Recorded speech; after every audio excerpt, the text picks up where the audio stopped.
Okay. I yield and to the ranking member, Mr. Huffman. Thank you, Mr. Chairman. I just want to comment about this empty chair theater regarding the Bureau of Reclamation that's sort of been playing out as part of the hearing. It is true that the Bureau of Reclamation, which has no authority or jurisdiction involving the Clean Water Act, which was the stated purpose of this hearing, is not here. Neither is the Department of Defense, the Department of Homeland Security, NASA, or the Veterans Administration. They're not here either.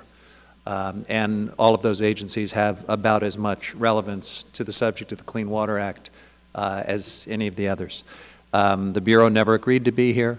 The Bureau is not required to be here, and the absence of the Bureau, frankly, in no way detracts from whatever legitimacy this hearing might have, which is not much. I did want to speak, though, to the comments from my colleague, Mr. McClintock, in apparently correcting me about state preemption in the Valadeo bill. Fortunately, he and others don't have to take my word for it. The state of California itself took a position that the bill would have been preemptive, including the state attorney general, whose job it is to defend California water law. So I'm happy to correct the correction on that point. And Ms. Weldon, I would just, turning to you, thank you for doing what the record clearly shows you did. You listened. You had a deliberative, inclusive process that had outreach, and you took comments, concerns, and you're now moving forward in a very collaborative, thoughtful way. I don't think you're going to get a lot of thank you notes from the majority in this committee for being inclusive and thoughtful.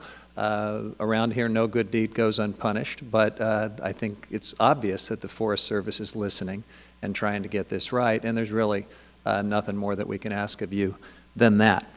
Now, if we were to have an oversight hearing involving the Forest Service and water on a subject that is of relevance, that's ripe and important right now, it might involve the fact that in California, where we're experiencing a critical drought, heading into the 4th year of a drought, the Forest Service has allowed Nestle Waters of North America to continue using a pipeline to transport spring water out of the San Bernardino National Forest on a permit that expired almost 3 decades ago.